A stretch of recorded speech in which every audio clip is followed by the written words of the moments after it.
Bonsoir et bienvenue à notre 10e édition de la Semaine hispanophone. Je vais être ce soir votre maître de cérémonie, ou plutôt votre maître d'écran. Ce soir, nous allons faire la partie protocolaire de la soirée. Ainsi, à cette fin, je vais demander à la rectrice, Mme Magda Fusero, de prendre la parole.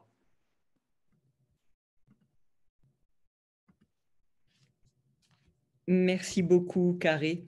Mesdames et messieurs les ambassadeurs et les ambassadrices, alors Monsieur Gomez Camacho, ambassadeur du Mexique et co-organisateur de cet événement avec nous, Madame Vasquez Morales, ambassadrice du Panama, Madame Martinez Valinotti, ambassadrice du Paraguay, Monsieur Roberto Rodriguez, ambassadeur du Pérou, Monsieur Alejandro Estivil Castro, consul du Mexique, co-organisateur et complice de l'UQAM, Madame Logutz, consul général d'Argentine, Madame Godinez, consul général du Guatemala, Monsieur Van de Velde, consul général de Belgique, Monsieur Corellian, consul général de l'Uruguay, pardonnez-moi, Monsieur Stradal, consul adjoint de la République fédérale d'Allemagne, Monsieur Birks, représentant du consulat du Paraguay, Madame la conseillère, Madame Blanco, conseillère d'arrondissement du district de Lorimier, chers partenaires et amis de l'UQAM, chers collègues, distingués invités. Quel plaisir, comme l'a mentionné mon collègue Monsieur Nelson, d'inaugurer avec vous ce soir le lancement de la Semaine hispanophone. Chaque année, depuis maintenant 10 ans, cet événement original rassemble des universitaires et une diversité d'acteurs issus des milieux gouvernementaux, communautaires, associatifs, diplomatiques, pour échanger et participer à la diffusion de la culture et du monde hispanophone. Les liens que l'UQAM a d'ailleurs tissés avec lui sont très nombreux et féconds. En effet, ces 5 dernières années, quelques 400 de nos étudiantes et de nos étudiants ont effectué un séjour dans un pays hispanophone, que ce soit pour un échange étudiant, un stage, une co-tutelle ou encore une école d'été. De plus, depuis 2015, près de 400 étudiants, non, les chiffres ne sont pas trafiqués, c'est le même nombre, donc 400 étudiants hispasophones se joignent au rang de l'UQAM dans le cadre de nombreux échanges et activités. À cela s'ajoutent également des étudiants d'Amérique latine qui ont pu réaliser un stage de recherche dans nos murs grâce aux bourses du programme des futurs leaders dans les Amériques offertes par Affaires mondiales Canada. Autant d'interactions qui n'auraient pas été possibles sans les collaborations nouées depuis des années avec plus de 75 universités hispanophones. L'école de langue, notamment, participe de cette singularité ucamienne. L'espagnol est d'ailleurs la première langue étrangère enseignée à l'UQAM. Et de ce fait, notre institution comptabilise le plus grand nombre d'étudiants hispanophiles à Montréal. L'école de langue se distingue aussi par ses nombreuses initiatives, notamment comme celle qui nous réunit ce soir de la semaine hispanophone, qui constitue l'une de ses activités récurrentes et phares dont l'UQAM est très fière. Je tiens également à remercier l'Institut d'études internationales de Montréal qui co-organise cet événement avec nous et qui contribue à faire rayonner de façon remarquable les travaux de nos chercheurs et de nos chercheuses de l'UQAM. Ces travaux qui portent sur les enjeux, les défis politiques, économiques, culturels qui touchent le monde hispanophone dans le contexte de la globalisation. Nous pouvons également compter sur l'appui de différents corps diplomatiques pour nous accompagner dans cette initiative. Et nos collègues sont avec nous ce soir pour témoigner de leur intérêt, non seulement pour la culture et la semaine hispanophone, mais pour les liens que nous avons tissés ensemble depuis plusieurs années. Ce sont des partenaires fidèles, des amis précieux, et je les en remercie sincèrement et chaleureusement.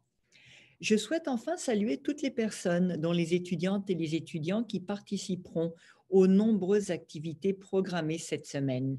L'UQAM juge essentiel de faire découvrir les cultures et l'actualité des pays hispanophones, de conscientiser nos dynamiques interculturelles, les personnes qui sont sur le campus habituellement, cette fois-ci de manière virtuelle, de faire connaître nos recherches, bien sûr, nos programmes de formation, les possibilités d'échange qui existent et surtout faire de notre relève des citoyennes et des citoyens du monde. J'ai bien conscience cependant que la période actuelle est difficile pour les étudiants internationaux. Le contexte est peu propice aux mobilités.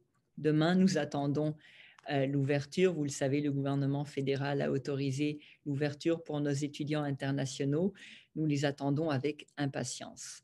En dépit de ces difficultés, l'UQAM est et restera toujours cette université ouverte, accueillante et disposée à œuvrer, pardonnez-moi, en faveur de la rencontre de toutes les diversités et de toutes les cultures.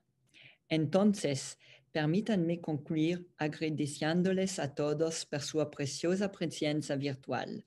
Les deseo lo mejor para esta semana sobre el mundo hispanohablante y, ante todo, una buena salud. J'en profite également pour vous inviter à rester avec nous pour entendre la conférence intitulée « Le Mexique dans sa transformation avant et après la pandémie » qui sera présentée par Jean-François Prudhomme, directeur du Centre d'études internationales Colmex. Je suis certaine que ces propos sauront vous passionner, tout comme l'ensemble des activités programmées cette semaine. À toutes et tous, une très belle semaine.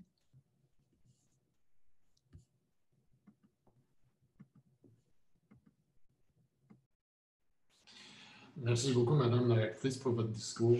Au nom de l'École de langue et au nom de mes collègues, j'aimerais vous dire que nous avons toujours apprécié votre dévouement et votre passion pour l'apprentissage des langues et des cultures. Maintenant, j'aimerais demander à l'ambassadeur du Mexique, estimado Juan José Gómez, de prendre la parole.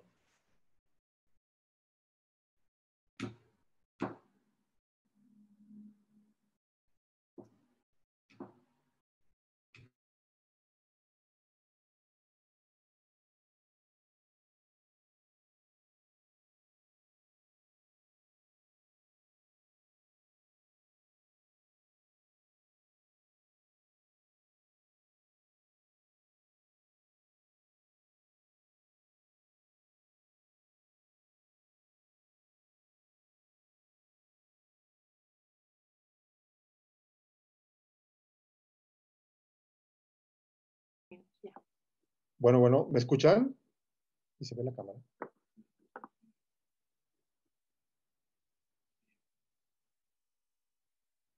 Sí, perfectamente, señor Gómez Camacho. ¿Puede su cámara, por favor? La cámara, a ver. ¿Ahora sí? Ahora sí. Gracias, perdón. ¿Está bien si lo hago en español? Alejandro me decía que podía hacerlo en español o prefieren que cambie de idioma. Puede hacerlo en español. Gracias. Muy bien. Muchas gracias. Empiezo disculpándome por conectarme unos minutos tarde, pero estoy en la Ciudad de México con una agenda apretada y en esta gran ciudad, así que estaba en la Cancillería y, en fin, no explico más, simplemente me disculpo y muchas gracias por esperarme. Bueno, muchas gracias a la universidad, a la señora rectora y por supuesto a mi amigo, nuestro cónsul general Alejandro Estivil, por haber coorganizado este evento que me parece de la mayor importancia y lo aprecio muchísimo. Yo solamente trataría de, o daría compartiría con ustedes dos o tres reflexiones que no son nuevas y que sí son, por el contrario, si ustedes quieren, parte del hilo conductor de la mentalidad, de la filosofía, de la lógica con la que la Embajada de Canadá, de México en Canadá y los 5 consulados que tenemos en este gran país están trabajando y, por supuesto, el Consulado General en Quebec. México y Canadá tenemos una relación, por supuesto, vieja,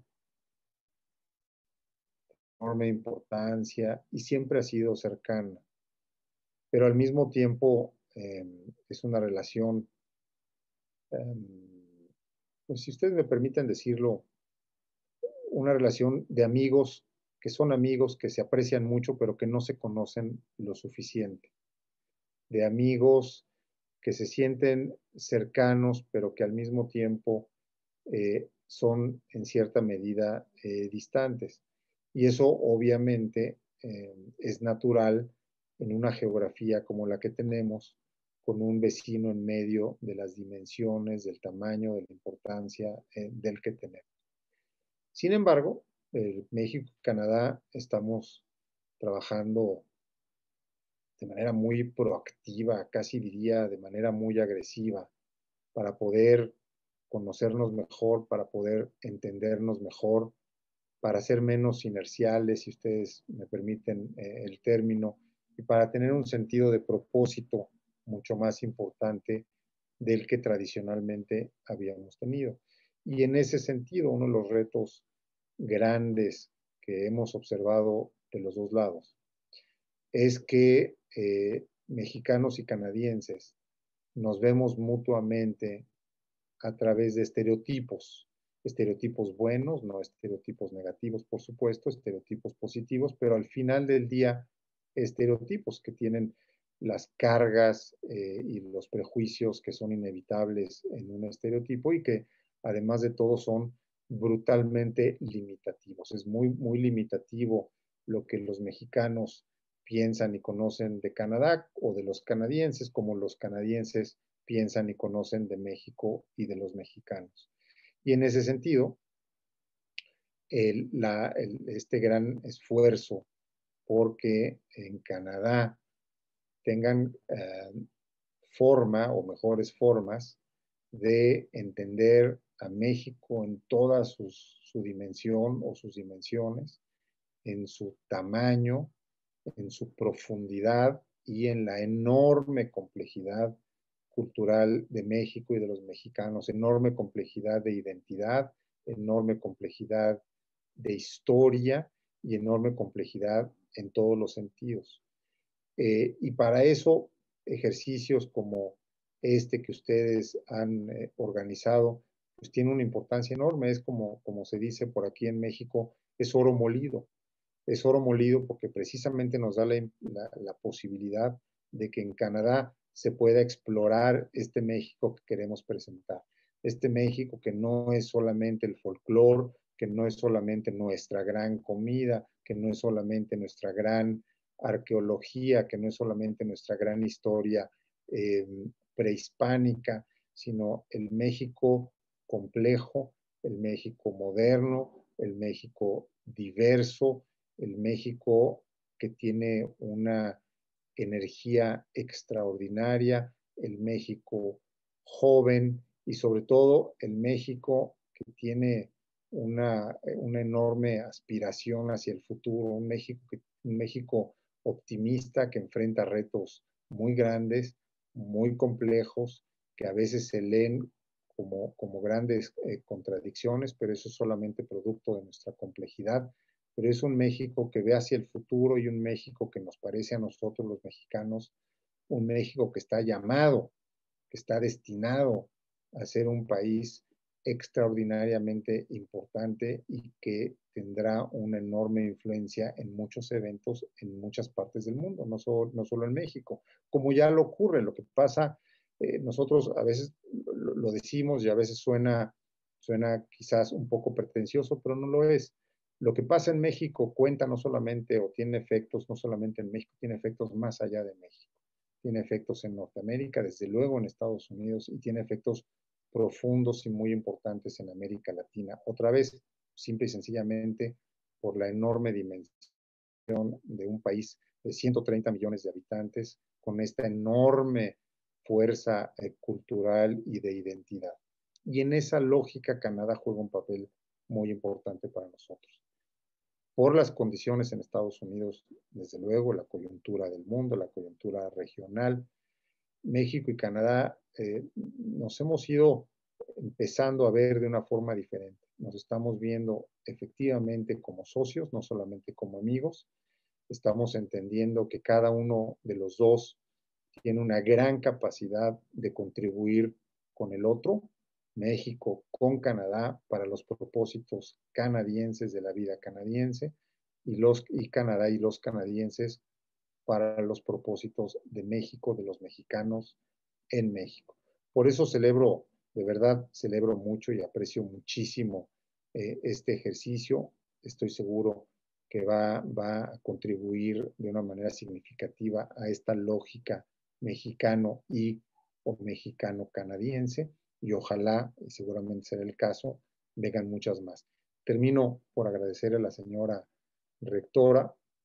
No he tenido el gusto aún de conocer a la señora rectora, espero poder hacerlo muy pronto, pero Alejandro me ha contado de forma extensa su gran cercanía y conocimiento de nuestro país, así que se lo aprecio muchísimo, se lo aprecio enormemente y desde luego seguiremos en contacto. Muchas gracias y felicidades a todos por este ejercicio.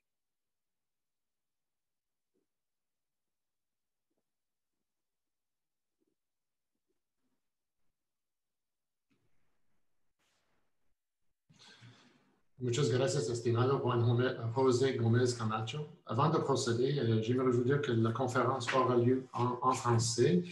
Et donc, juste avant de commencer, je vous parlais de l'organisation qu'on a fait au comité organisateur de la semaine hispanophone. Nous avons pensé annuler, en raison de la COVID-19, l'événement de la semaine hispanophone. Mais nous sommes dit que, claro que non, il faut tenir la 10e édition de la semaine hispanophone. Comme c'est important pour l'école de langue et pour l'UQAM, on a organisé la semaine hispanophone et on a toujours relevé des défis à chaque année.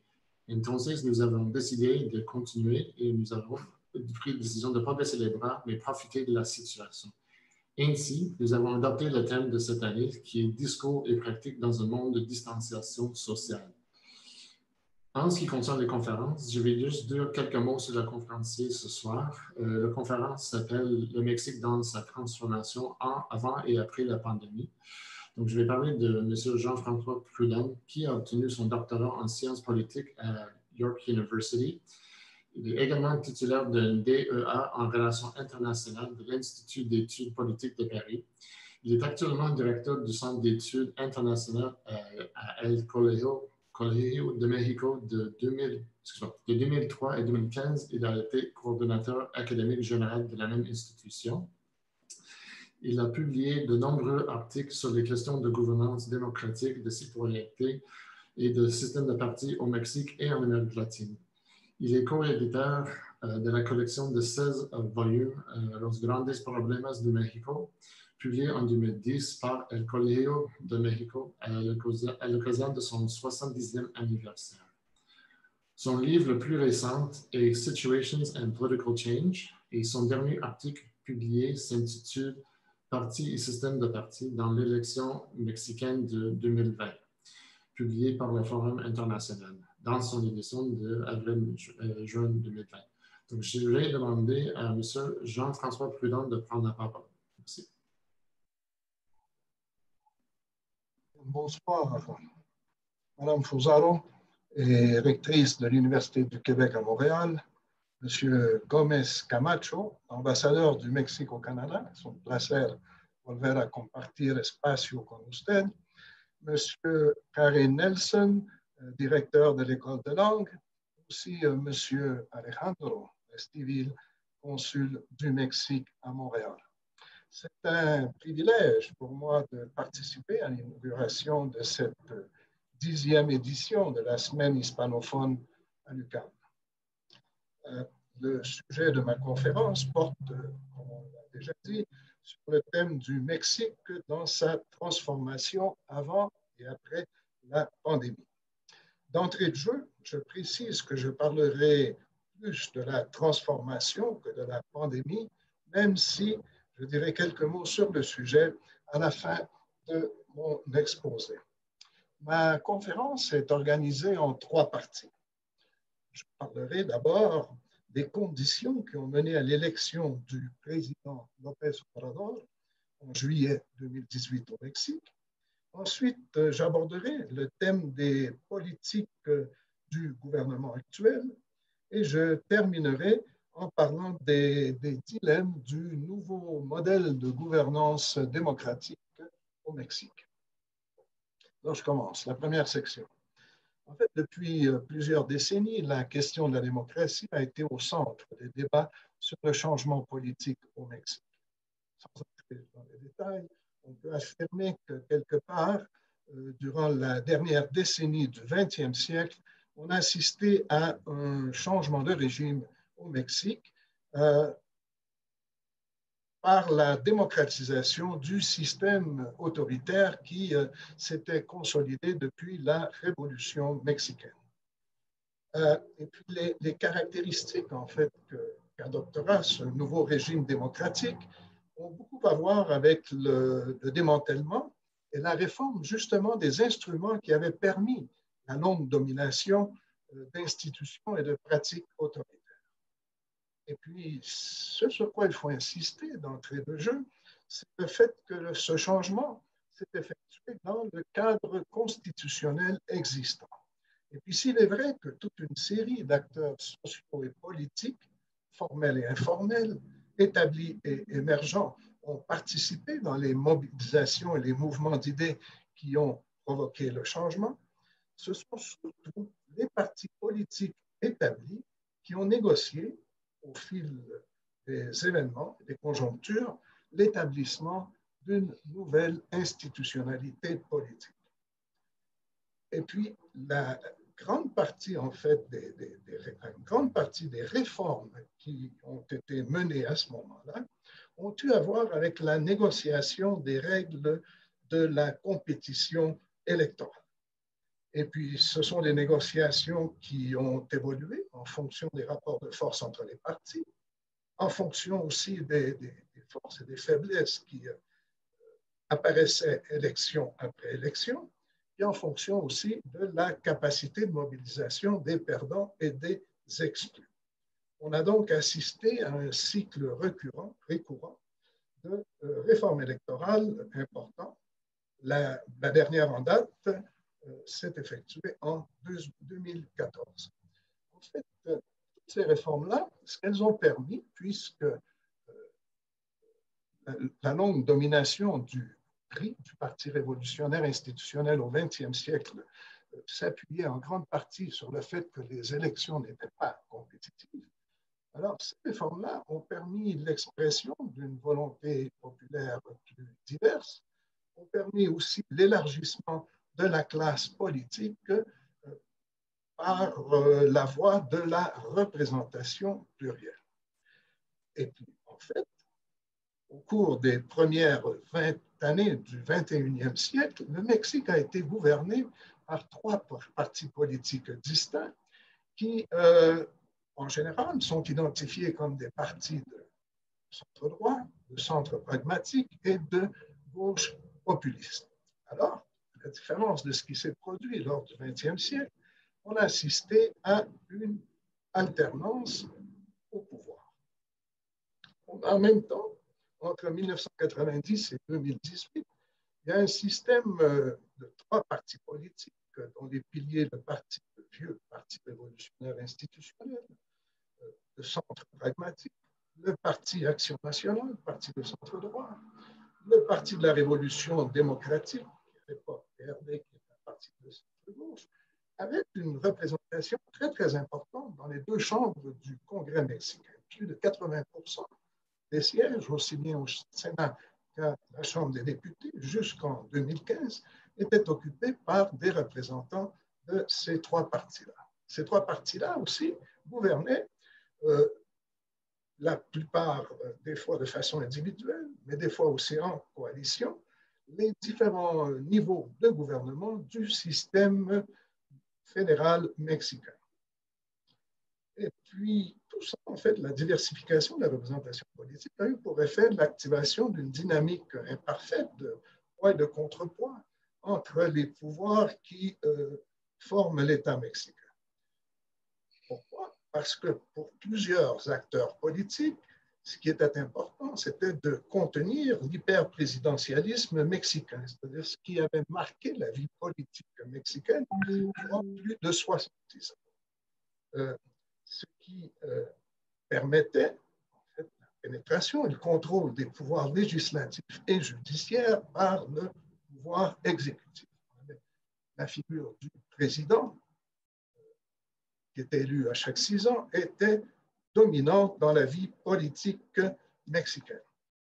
Alors, tout cet effort, en fait, de construction d'institutions et de processus démocratiques a permis la concurrence entre des partis qui s'identifiaient comme de gauche, de centre et de droite, a permis aussi une alternance, comme je disais, au gouvernement au niveau fédéral et aussi au niveau des États et des municipalités, a permis l'alternance, en fait, la formation de majorités diverses dans les congrès du système du pays et au niveau des États, permis la réactivation du fédéralisme mexicain, la création de nouveaux partis politiques, et puis même, là, on l'a vu tout récemment, en fait, certains de ces partis politiques ont eu accès au pouvoir 5 ans à peine après leur création, comme le parti Morena de l'actuel président López Obrador. Ça a permis aussi l'existence d'un climat de liberté d'opinion et d'association et la reconnaissance de nouveaux droits individuels et collectifs. Bien, cependant, malgré tout ça, malgré tout ce processus de changement qui s'est effectué au cours des 3 dernières décennies, en 2018, selon un sondage de la firme Latino Barometro, qui est une firme qui chaque année publie un rapport sur l'évolution des opinions et des valeurs politiques en Amérique latine, eh bien, selon les sondages de cette entreprise-là, seulement 38% des Mexicains déclaraient appuyer la démocratie. Et il y en avait un pourcentage similaire qui manifestait être indifférent au type de régime politique. D'une certaine façon, cette tendance-là confirmait une tendance qui se maintenait depuis plusieurs années. En fait, à peine 16%, selon cette enquête, 16% des Mexicains exprimaient être satisfaits avec un système de gouvernement démocratique, ce qui situait le pays à la queue des pays d'Amérique latine dans ce domaine. Alors, à quoi pouvions-nous attribuer cette situation? Et en fait, en grande partie, les faiblesses de la nouvelle démocratie mexicaine étaient justement le résultat du processus qui avait permis la démocratisation du pays. Toutes ces caractéristiques qui étaient vues comme très positives, comme la continuité dans le cadre constitutionnel, la négociation permanente entre des forces politiques établies, le renforcement du modèle des poids et contrepoids entre les différents pouvoirs et la configuration plurielle de la représentation politique, auquel, en fait, on pourrait ajouter aussi, il faut le reconnaître, en fait, les tâches inachevées de la construction d'un système politique démocratique, ont fini par affecter la qualité et l'efficacité du nouveau régime. Il y a eu des tâches, en fait, qui n'avaient pas été accomplies, par exemple la consolidation d'un état de droit et d'un système judiciaire capable d'administrer la justice de façon juste et agile. Et puis très longtemps aussi, il y a eu l'impression, en fait, que le pluralisme, qui s'exprimait entre autres par le fait, à partir de 1999, que le président en place n'avait pas la majorité dans au moins une des chambres du Congrès, ce qui pouvait provoquer des blocages politiques. Tout ça, en fait, a contribué à alimenter l'image que les principales forces politiques n'arrivaient pas à se mettre d'accord quant aux réformes importantes ou les réformes jugées essentielles dans la vie politique du pays. Puis quand ça a été possible, au moment d'une négociation d'un pacte pour le Mexique en 2013-2014, eh bien, c'est plutôt l'opinion contraire, en fait, qui s'est imposée, c'est-à-dire qu'on avait l'impression que l'élite politique négociait des accords sans que la société soit impliquée. Et puis que d'une certaine façon, en fait, le consensus était le produit de complicité condamnable. Et puis surtout, en fait, il y a cette idée qui s'est répandue à l'effet que ce modèle de séparation des pouvoirs, de plus grand pluralisme, ne permettait pas de faire face aux problèmes importants qui affectaient le pays. J'en mentionne quelques-uns en fait. La presque absence de croissance économique, combinée à la persistance de grandes inégalités sociales, la violence qui devenait de plus en plus omniprésente et qui était souvent associée aux activités du narcotrafic, et aussi la corruption croissante dans différentes sphères de la vie publique. Le système politique démocratique qui s'était construit au cours de 3 décennies, à partir de 1990, apparaissait comme un système inachevé et surtout efficace. Alors là, je vais rapidement vous parler du gouvernement antérieur, de la situation qui a permis l'accès au pouvoir de M. López Obrador. En fait, si on recule un peu là dans le temps, le 1er juillet 2012, M. Enrique Peña Nieto, qui est le président là, qui a été élu à ce moment-là, a gagné des élections présidentielles avec 38% des voix. Il avait 7 points de plus que M. Andrés Manuel López Obrador, qui avait obtenu la deuxième place. Et puis cette victoire-là constituait la première alternance dans le Mexique de l'alternance, puisque au cours des 12 années précédentes, le gouvernement avait été aux mains du parti de centre-droit, le parti Action nationale. Tout ça, ça signifiait le retour du PRI au pouvoir. Le PRI qui avait dominé pendant 70 ans, au XXe siècle, la vie politique mexicaine, revenait au pouvoir après 12 ans dans l'opposition. Comment expliquer cette victoire du PRI? En grande partie, c'est l'image qui dominait dans la société.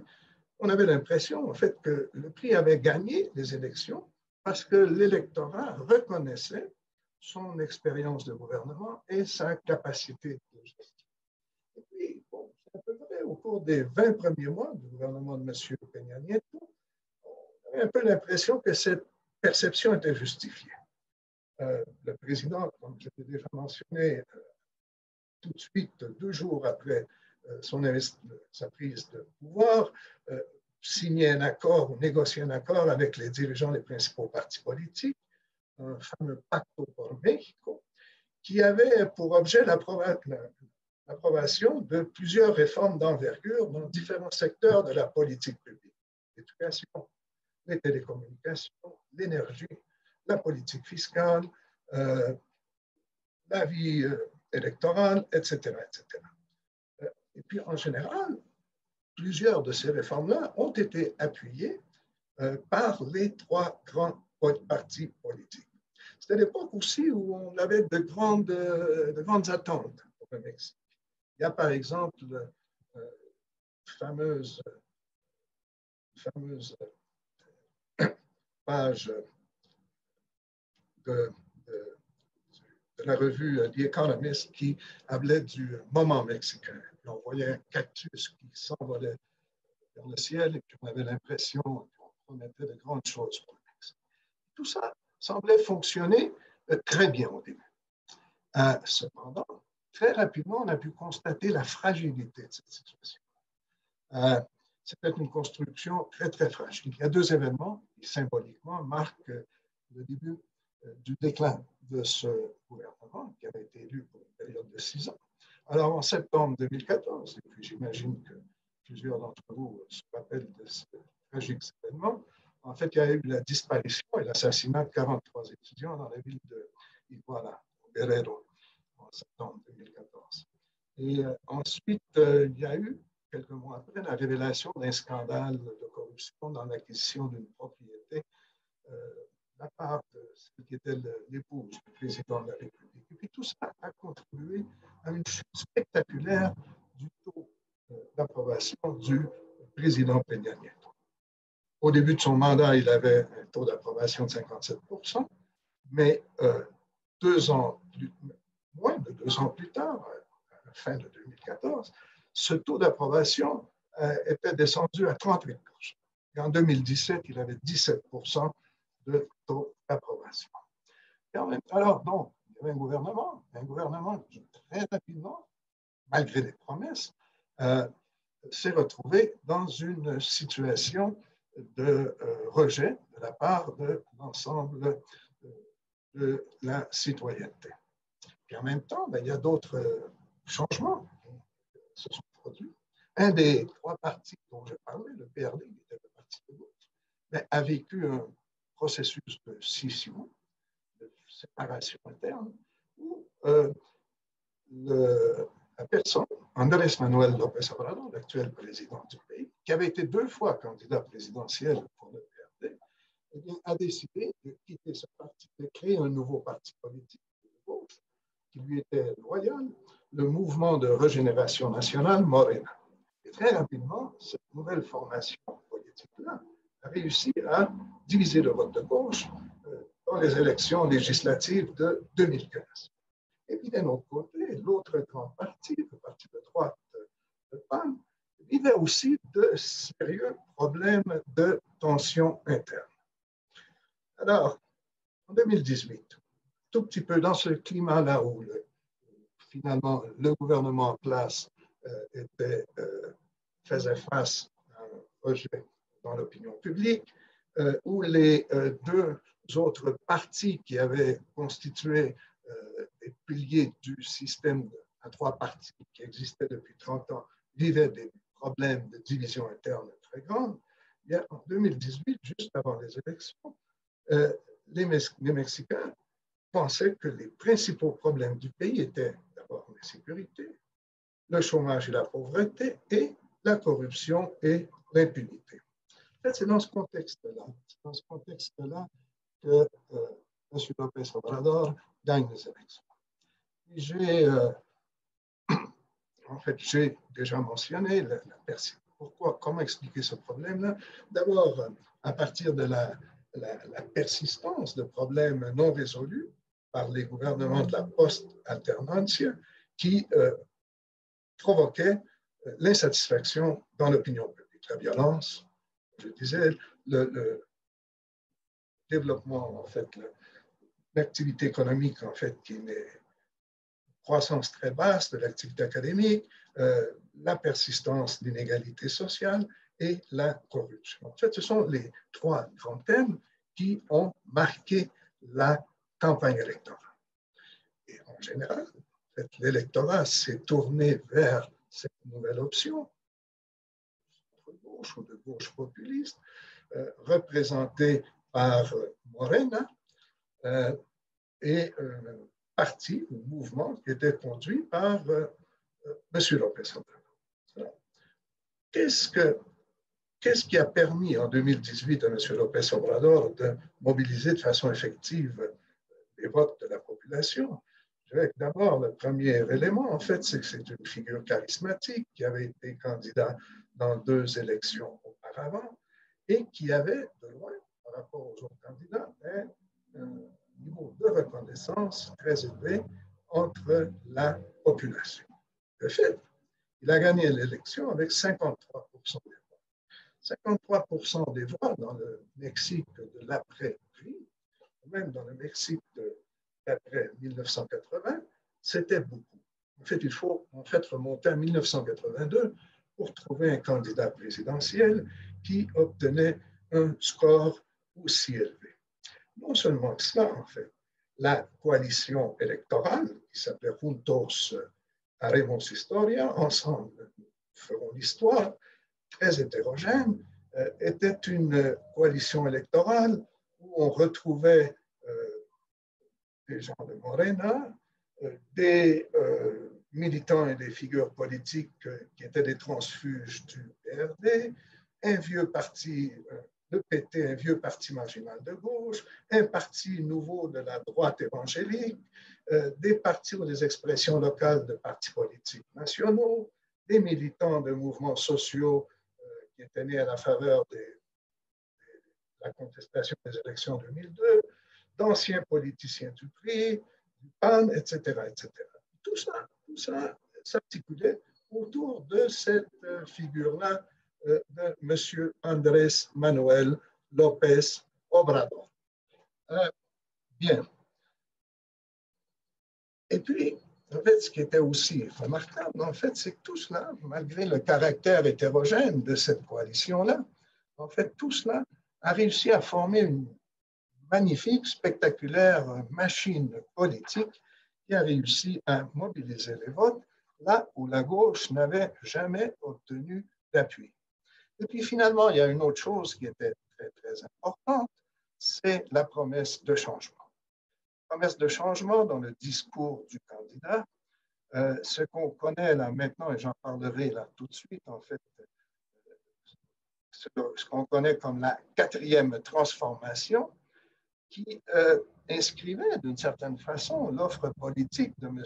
López Obrador dans une séquence de moments historiques très importants dans la vie de la nation mexicaine, c'est-à-dire la guerre d'indépendance,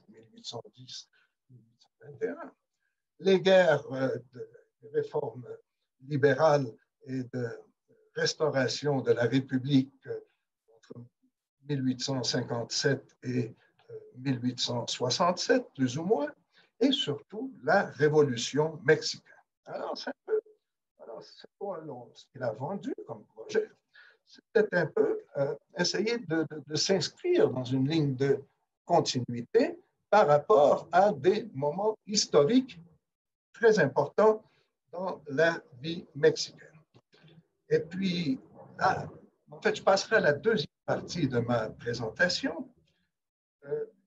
Et j'aimerais insister sur 3 aspects.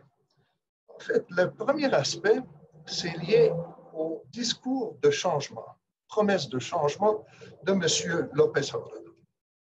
Je parlerai en plus très brièvement du projet de gouvernement, des politiques publiques de ce gouvernement, et je dirai quelques mots, seulement quelques mots, sur les changements dans ce que j'appelle l'architecture institutionnelle. Alors, l'inscription dans l'histoire, premier aspect. Le discours occupe un lieu très, très important dans la relation qu'établit M. López Obrador et son gouvernement avec la société mexicaine. Alors, il y a un peu comme on retrouve dans, je n'allais pas utiliser le mot, mais en fait, on retrouve un peu cette veine populiste dans ce discours où il y a des efforts pour établir un contact direct et permanent entre le leader politique et ses bases d'appui électoral et le peuple en général. Alors, dans tout cela, le recours à l'histoire est très important. Alors, c'est vraiment fascinant et très intéressant de voir comment M. López Obrador et son mouvement politique s'assignent un lieu particulier dans l'histoire. C'est-à-dire comment est-ce qu'ils prennent appui dans le passé pour administrer le présent et se projeter dans le futur. Et puis d'une certaine façon, en fait, c'est une façon d'indiquer qu'ils se situent du bon côté de l'histoire, c'est-à-dire du côté des changements positifs dans la vie de la nation mexicaine. Je dirais que cette inscription dans l'histoire a pour fonction de marquer l'intensité du changement désiré en l'associant à d'autres moments fondateurs, puis en établissant aussi de façon antagonique la différence entre les bons, les héros et les vilains, les bons et les méchants. C'est très intéressant, en fait, quand je vais simplement mentionner certains extraits du discours d'investiture de M. López Obrador, le 1er décembre 2018. Alors, il a laissé entrevoir de façon très, très claire quel était l'horizon de changement qu'il proposait dans la vie publique mexicaine. Alors, je traduis là de façon très, très libre. En fait, j'espère ne pas choquer les professeurs de langue qui nous écoutent. En fait, ce qu'il dit, il disait: j'ai reçu le mandat du peuple mexicain pour commencer aujourd'hui la 4e transformation politique de Mexico. Aujourd'hui, ce n'est pas seulement qu'un nouveau gouvernement qui commence, c'est un changement de régime politique. Et puis, le raisonnement, en fait, suivait tout de suite en essayant de lier la prise de pouvoir par Morena et M. López Obrador à d'autres grands moments de l'histoire. Alors, la quatrième transformation viendrait après les trois grandes transformations de notre histoire, je cite M. López Obrador. Alors, durant les luttes pour l'indépendance, on a lutté pour abolir l'esclavitude et obtenir la souveraineté nationale. Au moment des guerres de réforme, de la réforme politique au milieu du 19e siècle, on a lutté pour l'affirmation du pouvoir civil et la restauration de la République. Et puis, durant la Révolution mexicaine, notre peuple et ses extraordinaires dirigeants ont lutté pour la justice et la démocratie. En fait, tout ce que l'effet de ces premiers paragraphes du discours d'investiture de M. López Obrador, c'est d'inscrire le nouveau gouvernement et son projet dans une ligne de changement profond dans l'histoire mexicaine. Et puis, même ça va un tout petit peu plus loin, puisque c'est un discours qui récupère les héros épiques de la vie mexicaine. Et puis, c'est quelque chose qui permet de sélectionner de façon antagonique ce qui sépare les bons des méchants. Et puis, comme je disais, ceux qui sont du mauvais côté de l'histoire, par exemple, ceux que dans son discours, il dénomine fréquemment comme des conservateurs. Les conservateurs qui étaient les adversaires des libéraux durant les guerres de réforme, ou les conservateurs qui étaient associés aux adversaires de la Révolution mexicaine, ou encore ceux qu'il appelle des fifis. Les fifis, en fait, c'est une expression qui date du 19e siècle et qui faisait référence aux Mexicains afrancesados, ceux qui adoptaient des modes de vie à la française durant l'époque du dictateur Porfirio Díaz. Et puis ça, c'est quelque chose qui sert aussi actuellement pour distinguer et fréquemment stigmatiser les adversaires du gouvernement actuel. Il y a une autre chose aussi qui est intéressante dans ce discours-là, et puis ça nous donne une idée très claire de l'orientation des changements qu'elle prétend le gouvernement, c'est aussi ça sert aussi pour marquer des ruptures, des contrastes à court terme. Alors, dans ce même discours, par exemple, les 3 décennies précédentes, en fait, de la vie publique nationale, apparaissent comme sous l'étiquette très négative, en fait, de décennie néolibérale. C'est-à-dire que l'épithète néolibérale, qui fait référence aux politiques économiques qui ont été adoptées par les gouvernements antérieurs, cette épithète-là apparaît comme une façon de créer une parenthèse dans la continuité de l'histoire mexicaine récente et d'éliminer presque d'un seul trait, en fait, trois décennies de changements politiques au Mexique. Et puis c'est une chose, bon, c'est un épithète qu'on entend très très souvent dans la bouche du président ou des gens qui sont proches du président.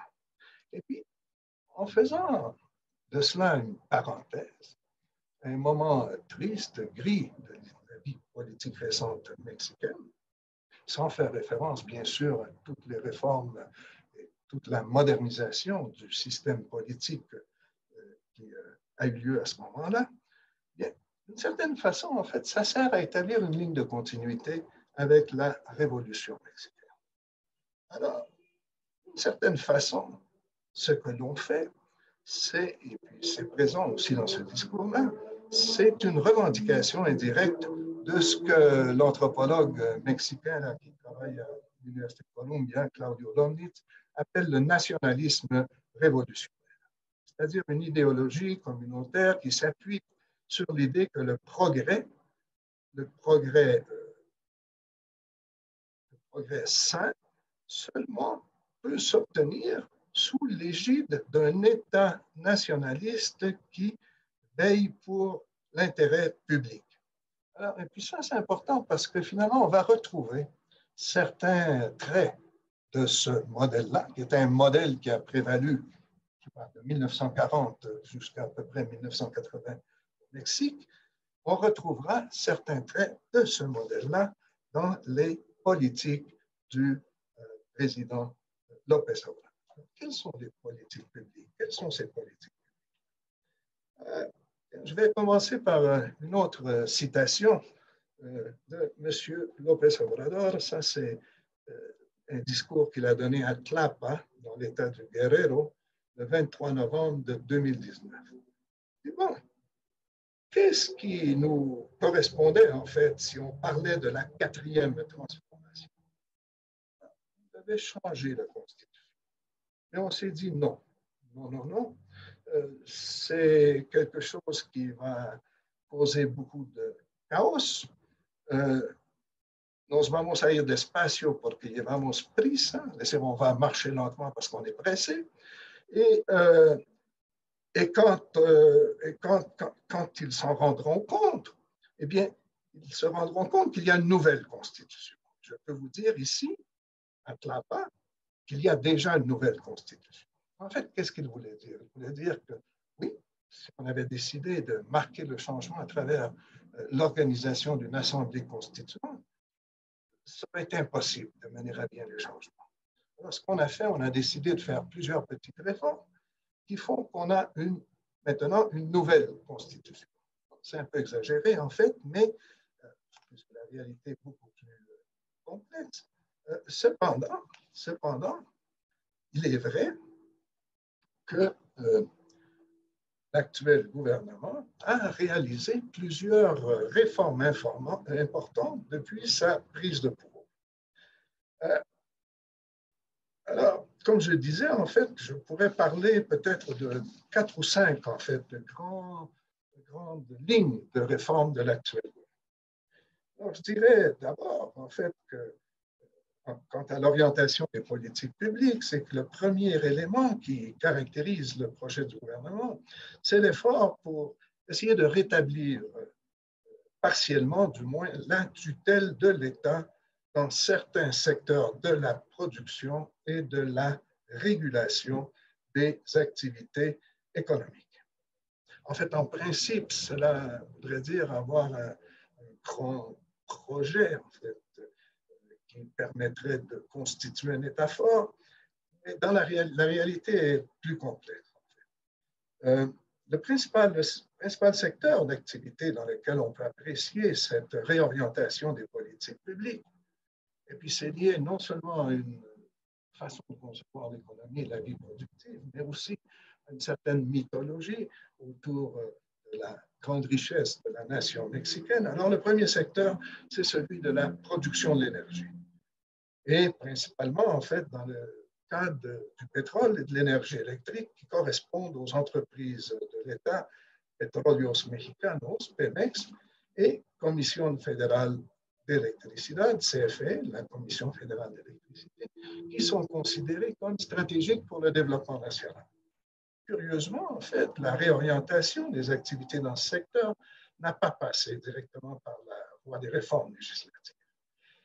Pour le moment, c'est des réformes qui ont eu lieu, ou les changements d'orientation de la politique qui ont eu lieu dans ce secteur-là, se sont faits plutôt par la réorientation des dépenses publiques vers ces deux entreprises, l'interprétation de certains aspects réglementaires des activités au détriment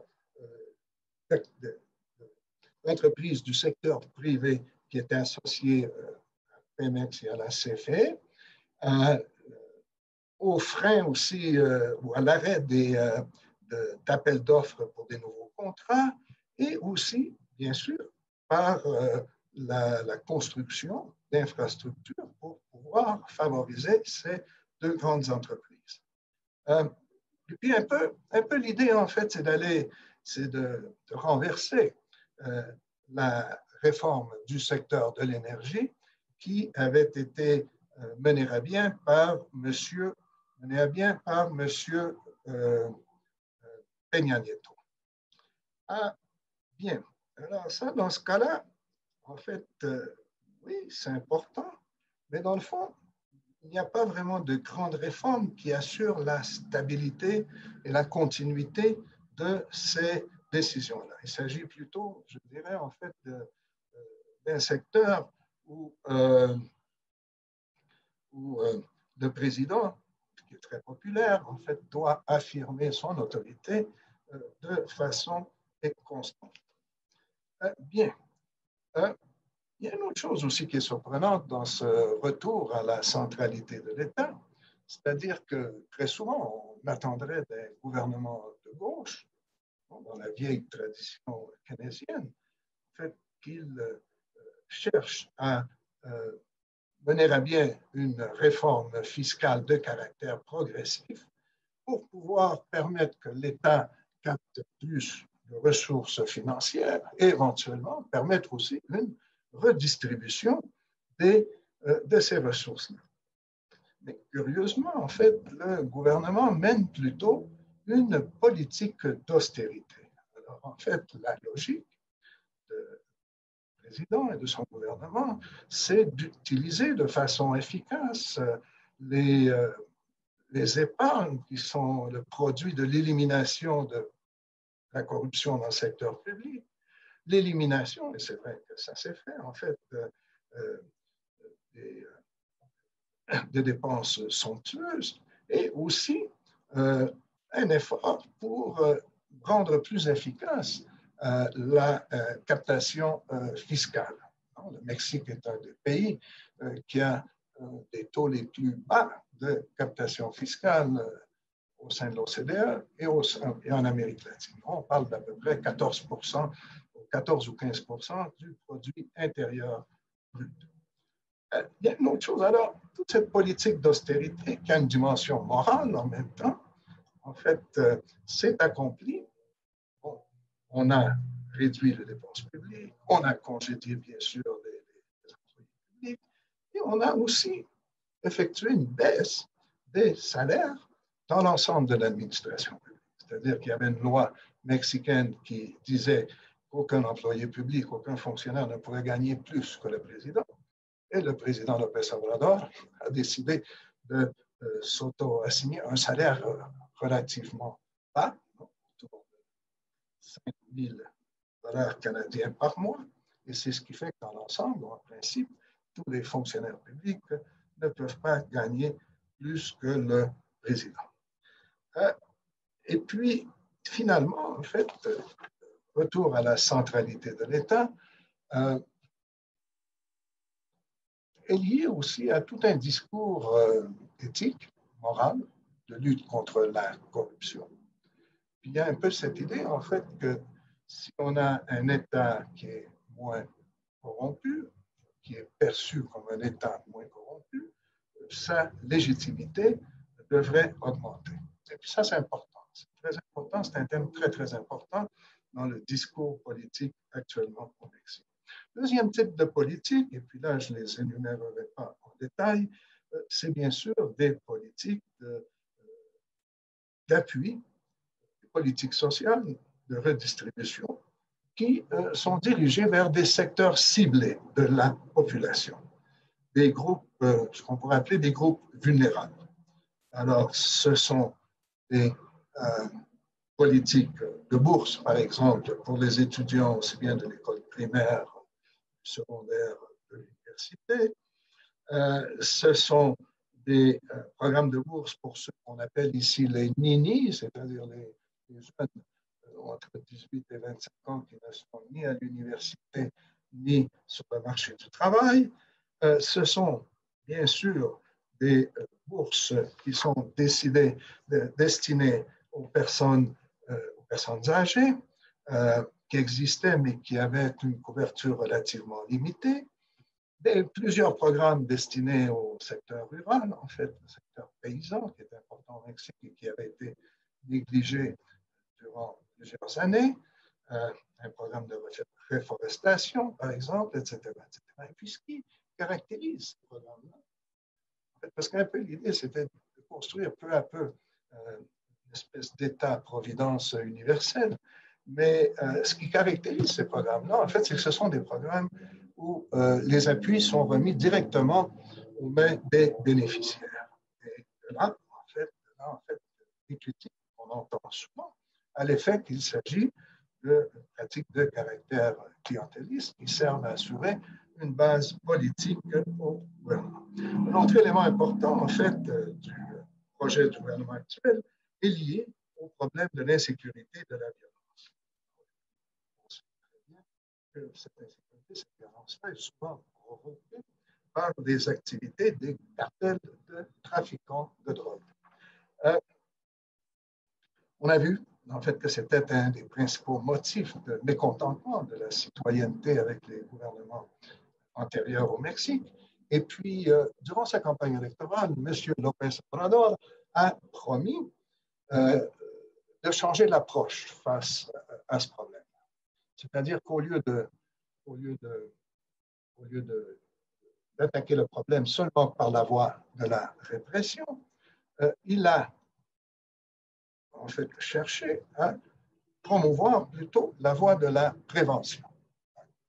L'idée des programmes sociaux, par exemple ceux qui sont dirigés face aux jeunes de secteurs vulnérables de la société, l'idée c'est un peu de les empêcher en fait, d'être tentés de se livrer, d'être recrutés en fait par des cartels liés au trafic de la drogue. Cependant, en fait, ce qu'il a, bon, oui, les programmes sociaux sont en place, mais finalement, en fait, ce qu'il a fait, c'est un peu comme les autres gouvernements avant lui, c'est-à-dire qu'il a créé un nouveau ministère de la sécurité et de la protection citoyenne, et surtout, un truc qui avait été depuis des années compliqué au Mexique, créer un corps de sécurité qu'on appelle la Garde nationale. Et puis là, il y a un truc qui est intéressant. Je vous ai parlé en fait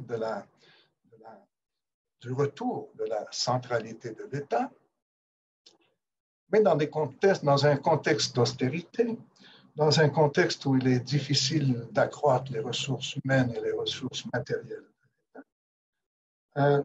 Alors, dans ce cas-là, en fait, ce qu'a fait M. López Obrador, il a tiré parti d'un des rares corps organisés de l'État, discipliné, efficace, en principe, et puis s'il y a une question là-dessus, j'y reviendrai là, puisque c'est un thème d'actualité ce jour-ci, en principe très honnête, qui est l'armée. Alors, non seulement il a réaffirmé l'importance de l'armée pour maintenir la stabilité et la sécurité au Mexique, mais il a aussi chargé l'armée de plus en plus de tâches de construction, par exemple, d'infrastructures, comme un nouvel aéroport ou des succursales de banque du bien-être, en fait, qui remet les appuis matériels inclus dans les programmes sociaux. Alors, on a annoncé aussi récemment que les forces armées allaient prendre le contrôle des ports et des douanes, une fonction qui dépendait avant du ministère des Transports. Alors, c'est quelque chose qui frappe aussi dans cette ligne des principales politiques du gouvernement. Il y a un autre truc qui est important aussi, puis il faut le mentionner, une quatrième ligne de réforme importante du gouvernement est liée à la promotion des droits de certains groupes sociaux. Là, on peut penser par exemple à une réforme importante en fait dans le champ des relations de travail qui, d'une certaine façon, reconnaît le droit à la liberté syndicale, fait la promotion des processus démocratiques dans la vie interne des syndicats, bien sûr, sanctionne les actes de corruption et extorsion. En fait, un peu l'idée, c'était de redonner une certaine vigueur à la vie syndicale démocratique.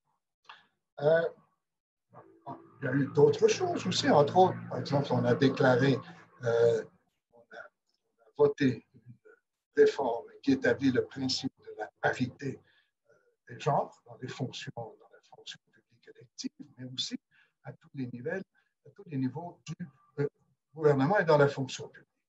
On a reconnu, par exemple, les droits des minorités, des peuples, des communautés afro-mexicaines comme faisant partie de la composition pluriculturelle de la nation mexicaine. Puis tout ça, en fait, c'est très bien. Et puis ça fait partie du programme de gauche du gouvernement. Ça répond à des attentes de certains groupes qui font partie de la coalition au pouvoir. Cependant, en même temps, on a pu observer certaines difficultés qu'ont expérimenté les autorités pour négocier et incorporer des demandes sociales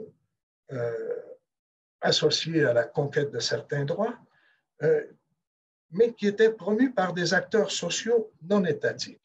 On l'a vu par exemple, il y a eu des manifestations cette année contre les féminicides où se sont mobilisés les groupes féministes et il y a eu énormément de difficultés de la part du gouvernement pour pouvoir négocier avec ce mouvement-là.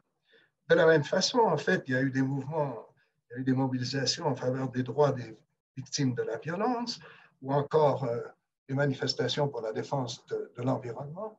Et curieusement, quand ces demandes-là ne proviennent pas du gouvernement, c'est beaucoup plus difficile, en fait, que soient reconnues ces demandes. Et puis, bon, il y a eu finalement, en fait, des réformes dans le domaine de l'éducation, tout ça. Alors, finalement, en fait, ce qu'on pourrait dire, c'est que l'orientation des politiques publiques, le projet de gouvernement, se définit explicitement en contraste avec les projets, les politiques des gouvernements antérieurs et, comme je le disais avant, cherche, en certains aspects, à rétablir une ligne de continuité avec les éléments de l'idéologie du nationalisme révolutionnaire. Cependant, en fait, il ne s'agit pas nécessairement d'une restauration du modèle de gouvernement du milieu du XXe siècle, parce que c'est un projet, comme on l'a vu, qui inclut aussi les demandes propres à l'évolution de la société mexicaine. Je vais passer très rapidement parce qu'on va manquer de temps, en fait, sur le thème de l'architecture institutionnelle. En fait, je parlais du modèle de gouvernance qui s'était créé et consolidé au cours des 30 dernières années, et je parlais d'un modèle pluriel, où il y avait un jeu de poids et de contrepoids, pas toujours par conviction, souvent par obligation, mais c'est quelque chose qui existait.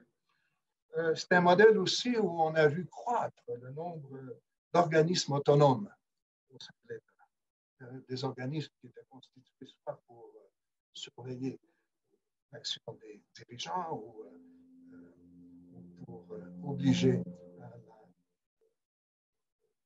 rendre des comptes, que le gouvernement doit rendre des comptes, ou c'était aussi des organismes qui étaient créés pour réglementer les activités économiques. Bien. Alors, un peu ce qu'on peut observer, très important et très nouveau, je l'ai dit, en fait, le gouvernement est un gouvernement majoritaire, c'est très important. Et le président jouit d'une très grande popularité, c'est très important en démocratie, lorsqu'on veut faire des changements, d'avoir beaucoup de soutien populaire, d'avoir beaucoup de légitimité et de pouvoir contrôler, en fait, le pouvoir exécutif et le pouvoir législatif. Alors, dans ce sens-là, c'est quelque chose de nouveau dans le Mexique, dans l'histoire récente du Mexique. Et dans cette situation-là, on perçoit quelquefois, en fait, un certain malaise du côté du gouvernement face à tout ce jeu de pouvoir et de contre-pouvoir, ou face à toutes ces organisations autonomes qui font partie de l'État. Donc, je pense par exemple à la Commission nationale des droits de la personne, je pense bien sûr à l'Institut national électoral, à l'Institut national d'accès à l'information, etc., etc. Et puis je pense aussi à ces organismes, en fait, qui ont pour fonction de réglementer l'activité dans certains champs du monde économique. Alors, les tensions. Et quant à cette architecture institutionnelle, des tensions aussi, ce n'est pas le seul pays qui le vit, en fait, des tensions dans la relation entre le pouvoir judiciaire, la Cour suprême, et le pouvoir exécutif. Tension, et puis ensuite perte d'autonomie, mais en même temps jeu politique. Alors, c'est quelque chose d'intéressant à suivre. Et puis la troisième chose qui est importante, et qu'a utilisé le président pour justifier certaines de ses décisions, et qui fera probablement partie de plus en plus de l'architecture institutionnelle du Mexique, c'est le recours à des consultations populaires de caractère souvent plébiscitaire pour justifier les décisions présidentielles. Plusieurs de ces consultations populaires ont été menées dans le cadre, hors du cadre constitutionnel et servaient plutôt des fins immédiatement politiques. Mais maintenant, tout récemment, on vient d'approuver la tenue d'une consultation qui aura lieu le 1er août de l'année prochaine, qui devait porter initialement sur la possibilité de juger les ex-présidents des 30 dernières années, et qui portera maintenant, en fait, sur la possibilité d'enquêter sur les décisions politiques, y compris des acteurs politiques, au cours des dernières années. Alors, dans ce sens-là, en fait, ce qu'on voit, c'est un peu un retour de balancier ou ce qui avait caractérisé durant 30 ans la vie politique mexicaine, ce jeu de poids et contrepoids est en train de disparaître en fait, dans ce contexte de majorité présidentielle. Et ce qui aussi sera utilisé probablement de plus en plus, c'est le recours à la mobilisation plébiscitaire par la voie des consultations publiques pour appuyer et légitimer les décisions du gouvernement. Alors, très rapidement, en fait, en conclusion, il y a des tensions dans ce modèle-là. La première tension, en fait, le premier problème, en fait, ou le premier dilemme, en fait, c'est d'un côté l'existence d'une majorité, et c'est très bien, et c'est très simple en démocratie.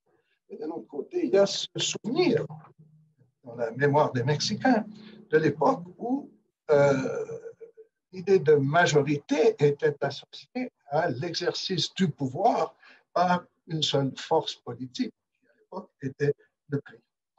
Un autre thème, en fait, de changement, un autre dilemme qui peut représenter une tension pour la gouvernance démocratique au Mexique, c'est le thème de la médiation politique. Alors, j'ai parlé de l'existence durant 30 ans d'un système très stable de partis politiques. Il y avait 3 grands partis qui se partageaient autour de 80% des voix lors des élections. Eh bien, ce système-là s'est effondré. Au cours des dernières années du mandat du président précédent, M. Peña Nieto. Ça s'est effondré. Et puis, donc, actuellement, en fait, ce qui étaient les 3 grands partis, en fait, peuvent à peine ou difficilement rassembler entre 25 ou 28% des voix, si on se fie au sondage. Et puis, d'un autre côté, le nouveau parti du président n'est pas un vrai parti politique. En fait, c'est un mouvement. Et c'est un mouvement qui regroupe des gens qui ont des intérêts très, très différents et qui a de graves problèmes, comme on le voit là actuellement ces jours-ci, d'institutionnalisation. Alors, finalement, en fait, c'est un système c'est un moment de changement, il y a une grande volonté de changement. Le président jouit d'un fort appui au sein de la population, c'est-à-dire qu'il continue à se maintenir à des taux entre des taux de 58 et 66% d'approbation, ce qui est très haut, très fort. Cependant, en fait, ça tend à créer un système de gouvernance démocratique qui fonctionne beaucoup autour de la figure d'un seul individu. Un seul individu, en plus, qui a cette communication directe avec le peuple. En fait, tous les jours, il y a une conférence de presse tous les matins, en fait, qui s'appelle la Mañanera, où le président informe directement la population dans un lien immédiat entre lui et le peuple. Le problème, en fait, c'est que tout ça mène à une certaine personnalisation de la politique. Et puis finalement, ben, il y a le dilemme en fait du retour en fait, de la centralité de l'État, alors que d'un côté, c'est ce qu'on cherche, mais de l'autre côté, on ne prend pas vraiment les moyens, comme je le disais, en fait, pour que l'État ait les ressources matérielles et les ressources humaines pour accomplir ce rôle-là de la façon dont il devrait le faire. Et puis, il y a le problème aussi que, pour le moment, en fait, ce retour de l'État s'appuie beaucoup sur les forces armées, qui, dans l'histoire du Mexique, n'ont jamais vraiment eu beaucoup d'influence dans le Mexique moderne sur la vie politique, mais qui occupent un rôle de plus en plus important. Et puis, il y avait un peu l'idée que c'était le secteur efficace de l'État, c'était le secteur où le secteur le mieux organisé, et puis c'est un secteur qui n'est pas affecté par le problème de la corruption. Et je terminerai là-dessus. En fait, oui, en principe, n'est pas affecté par le problème de la corruption. Cependant, la semaine dernière, aux États-Unis, on a arrêté l'ancien ministre de la Défense, qui est un général, et on accuse en fait d'avoir protégé un groupe de narcotrafiquants. Alors bon, qu'est-ce qu'on peut... En fait, ce qui est intéressant, c'est que le Mexique vit un moment de changement impressionnant. C'est un moment de changement où le président et son parti jouissent encore de l'appui de la population. C'est un moment de changement en même temps où on ne sait pas vraiment jusqu'où va aller le changement, dans quelle direction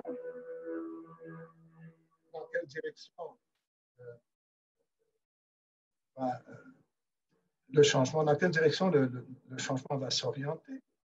Alors, ben voilà. Alors, je terminerai là-dessus en disant que, bien, beaucoup de changements politiques au Mexique au cours des 30 dernières années. Il y en a eu encore plus au cours des 3 dernières années. Et puis, c'est un peu une invitation à continuer à suivre de près l'actualité politique mexicaine. Merci beaucoup.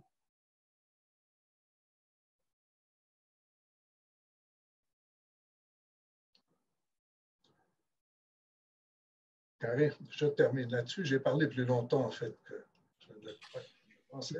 Bon, merci beaucoup, M. Prudhomme. C'est très fascinant d'apprendre sur la 4e transformation au Mexique. Je me demande si vous devez garder l'écran ouvert, M. Prudhomme, parce qu'il y aurait des questions pour vous. Déjà, je vais demander aux participants de cliquer en bas à droite dans la fenêtre Zoom. Il y a un icône ou un link pour Q&A, donc les questions et réponses. Donc, ça va vous permettre de poser des questions à M. Prudhomme.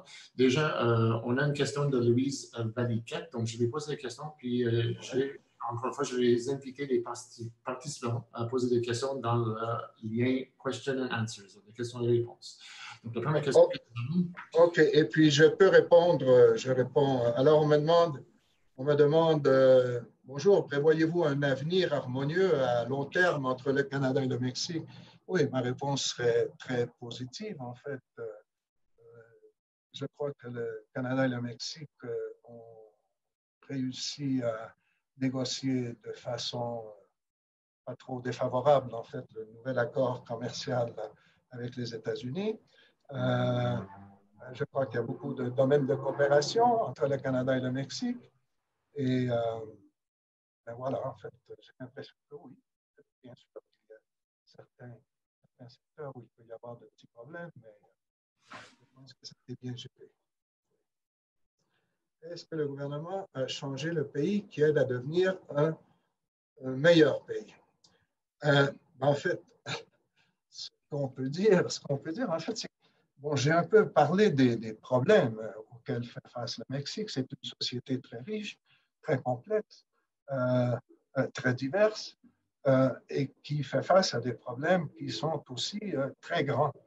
Alors, il y a beaucoup de volonté de changement de la part du gouvernement.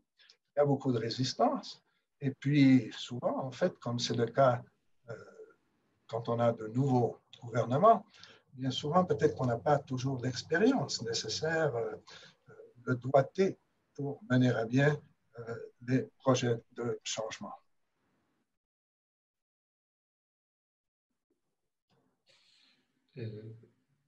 Monsieur Prudhomme, en attendant des questions, j'aurais une question pour vous aussi. Oui. Quand vous avez parlé de la 4e transformation, je me demandais s'il y avait des similarités avec Make America Great Again aux États-Unis. On voit un sens entre les deux. En fait, c'est intéressant la question que vous me posez parce que finalement, le gouvernement actuel au Mexique et le gouvernement américain sont très, très différents en termes de grandes orientations politiques. Je pense que M. Trump difficilement pourrait prétendre être un président de gauche, alors que M. López Obrador est un président de gauche. Mais oui, il y a quelque chose cependant il y a des choses qui peuvent coïncider en fait. D'une part, peut-être que le type de relation établi sans intermédiaire le président avec le peuple en général, et puis cette idée en fait que le peuple est étroitement lié à l'idée de nation et que la nation a probablement vécu de meilleurs moments il y a quelques décennies que maintenant. Alors il y a un peu cette idée de vouloir récupérer les moments de grandeur du Mexique post-révolutionnaire. Il y a une période de l'après-guerre, en fait, jusqu'à la première moitié des années 1970, où on parlait du développement stabilisateur et puis où le Mexique avait une croissance économique. Le taux de croissance économique était de 5 à 6 % par année. Alors, c'est sûr que ça pèse encore dans l'imaginaire des gens. Nous avons une question au niveau des taxes, des impôts. Oui, en fait, je ne sais pas, moi j'imagine que je suis très orthodoxe ou trop orthodoxe, alors j'ai l'impression que si un gouvernement prétend donner plus d'importance ou plus de place à l'État, et si un gouvernement cherche à établir un État providence, ou en fait ce qui pourrait être l'équivalent d'un État-providence au Mexique, et redistribuer de façon plus équitable la richesse. Je pense que oui, c'est important d'avoir un système fiscal qui soit d'abord efficace, c'est-à-dire qui soit capable de capter l'argent des impôts, d'une part, et d'autre part, en fait, un système qui soit progressif, en fait, qui permette de taxer un peu plus ceux qui sont plus riches pour en donner à ceux qui sont plus pauvres.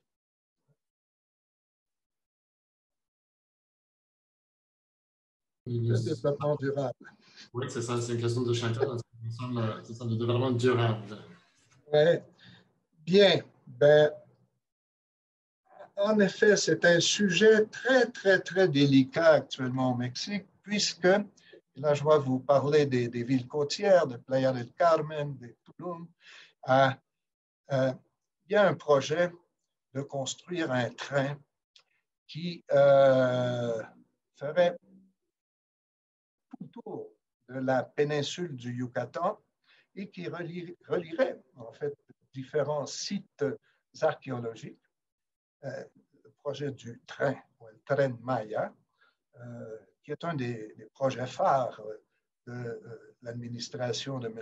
López Obrador. Et le problème de ce projet-là, en fait, c'est qu'il traverse des réserves naturelles, il traverse des zones vierges et tout ça. Et il y a eu beaucoup de contestations du projet. C'est-à-dire que d'un côté, le gouvernement dit oui, on est en faveur du développement durable, mais d'un autre côté, le gouvernement ne tient pas trop compte, en fait, des protestations qu'il y a, par exemple, autour de la construction de ce train Maya. Il y a une autre question en ce qui concerne le salaire, pour savoir si le salaire est stable au Mexique. On a dit que c'est une somme de 10 à 20 pesos par mois. Non, parce que 10 pesos, c'est 60 cents canadiens. Et puis, non, le salaire minimum au Mexique doit être autour de, laissez-moi calculer là rapidement, ça doit être autour de, je ne sais pas moi, $800 par mois. Cependant, il faut le dire, en fait, il y a 50% de la population mexicaine qui travaille dans ce qu'on appelle le secteur informel.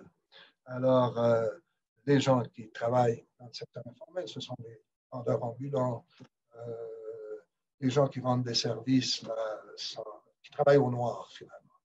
Et bien sûr que le revenu est beaucoup moins élevé en général dans ce secteur-là. Il n'y a pas de salaire minimum. Je n'ai pas d'autres questions à vous poser. Je ne sais pas si vous voulez finir avec un commentaire pour clore la soirée. Moi, j'ai dire un mot. Puis... Pardon? Oui? Est-ce que vous voulez dire un dernier mot avant qu'on finisse? J'aurais voulu parler de la pandémie, mais j'ai trop parlé des transformations. Ce qu'on peut dire, en fait, de la pandémie, c'est qu'ici, on est toujours dans la première vague de la pandémie. Le Mexique est un des pays, en fait, qui, en termes absolus, a le plus de décès. En fait, on est au 4e rang avec 86 000 décès, un peu plus de 86 000. On est au 10e rang si on compte par rapport par 100 000 habitants, par rapport à la population du pays. Il n'y a pas d'activité scolaire depuis le début de cette année, puis j'ai l'impression que ça durera au moins jusqu'au mois de janvier. Et puis, je pense que le gouvernement compte beaucoup sur l'achat de vaccins et sur la possibilité de vacciner la population. Ce qui est inquiétant, en fait, pour le Mexique, c'est qu'on prévoit une chute entre 9 et 11% du produit intérieur brut pour cette année. Alors, il y aura des problèmes économiques très sérieux. Et puis, bon, comme le gouvernement, en fait, et puis on ne voit pas vraiment, en fait, quand il y aura une relance de la croissance au Mexique. Alors, c'est ce que je dirais sur le thème de la pandémie. Et parce que je sais que c'est un sujet dont vous allez discuter là durant les prochains jours. Bon, mais merci beaucoup. Merci à vous. Excellent. Donc, j'aimerais remercier l'équipe technique pour son appui. Sinon, on n'aurait pas eu à avoir cette soirée avec la présentation de M. Prudhomme. J'aimerais remercier tous les membres du comité organisateur, Madame la rectrice, Madame Magda Fusero, l'ambassadeur du Mexique, M. Prudhomme, bien sûr, aussi. Et finalement, j'aimerais remercier tous les participants pour avoir assisté ce soir. Je vous invite à consulter le programme de la semaine hispanophone et je vous souhaite tous et toutes une bonne soirée en espérant de vous voir aux prochaines conférences et tables rondes de la semaine hispanophone. Merci et bonne soirée.